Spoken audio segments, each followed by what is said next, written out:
Now, there are 7 signs or indicators or clues that you may have a vitamin K1 deficiency. Now, I haven't talked a lot about K1, but it's a very, very important vitamin because it helps you from bleeding to death. That's kind of important. Now, in a recent study, they found that around 31% of adults may have a vitamin K1 deficiency. Now, what does vitamin K1 do? Well, it has everything to do with clotting. And vitamin K1 comes from foods, primarily dark green vegetables, but your microbes also make K1.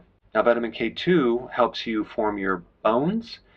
They also keep the calcium out of the arteries, as well as out of the joints. So let's go through the 7 signs that you might be vitamin K1 deficient. Bruising that takes way too long to heal. Let's say you bump yourself and you get a bruise, and it's just not going away. All right, number 2, wounds that just do not clot or heal. Let's say you actually cut yourself, whether it's a paper cut, and it just stays cut and it just does not heal. All right, nosebleeds. You haven't been punched, nothing could have caused that, and you have a bleeding nose. Could be a vitamin K1 deficiency. All right, number 4, you have heavier menstrual bleeding than you should have. All right, number 5, you have blood in the urine or the stool. That could be a vitamin K1 deficiency. Number 6, you have small little blood clots underneath the nails. And number 7, you have spider veins. Now, I've done videos on spider veins, which is normally a vitamin C deficiency, but as part of the vitamin C complex, you also have vitamin K1. So vitamin K1 works very closely with vitamin C. Now, let's say, for example, you're consuming more greens and this problem is not going away. That could come from a GI malabsorption problem. You have some type of gut issue, in which case you just need to increase the amounts, maybe even from a supplement, or just consume more greens. Now, it also could be that you don't have a gallbladder, or you have insufficient bile, or liver damage, because you need the bile to help you break down and absorb this fat-soluble vitamin. And if this is the situation, what you do is you just take some purified bile salts when you're consuming dark leafy greens, as well as add some more olive oil to your salad, which will help you with the absorption. Now, if you had antibiotics or some type of issue, whether it's diarrhea or something that destroyed your friendly bacteria, that could be the reason why you're deficient, because the microbes make vitamin K1. All right, there you have it, the 7 signs of a vitamin K1 deficiency. Hey, before you leave, I just wanted to give you a little quick history on some of the books that I wrote. This was one of the first books. It's called Dr. Berg Body Shapes. It was my attempt at writing about body types. What was very interesting about this book is I actually did all the images myself. Don't ask me why.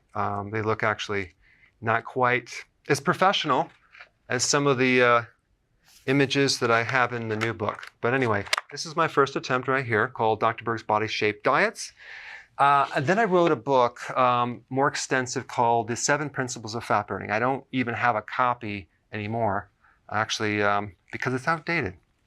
The next book, I put about 1,000 hours into this one right here called The New Body Type Guide. Major updates on the body types. I put a lot of energy into this. It has professional images, graphics, all sorts of things. Now, the problem with this book is it doesn't really describe what this is really about. Body types are only a small portion of what's in this book. And that's why I changed the name to the Healthy Keto Plan, okay? If you happen to have this book, you don't really need this book because there's some only very, very minor updates. But if you don't have this, you need to get this one right here. This book goes into every single detail that you would ever want to know about.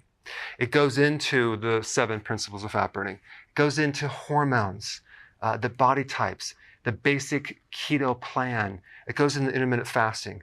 I talk about the 10 fat burning triggers and blockers and fat burning strategies with a lot of details in every single chapter. I go into body issues that interfere with losing weight. There's very few people that just have a weight problem. They have a lot of body issues, whether it's sleeping problems, stress problems, inflammation, menopause. I cover that extensively in this book. Then I talk about how to get rid of stress, and I show you a technique. Then I get into exercising. And then I have a lot of really good recipes in this book as well. So this is a good reference guide. On my website, if you get this book, you get this one free. It's called Healthy Keto and Intermittent Fasting. This is the shortcut, quick guide to this book. And the reason I created this book is to have you, within 45 minutes, learn how to do keto, okay, in intermittent fasting, exactly what you need to do. Then you can fill in the blanks with this book right here. So right now I'm doing a special. If you get this book, you get this one totally free, or you can go to Amazon and get these individually. So I just want to clarify the difference between this book and this updated one right here. If you don't have this, you need to get this right here. That way you can get the exact correct information to do it healthily.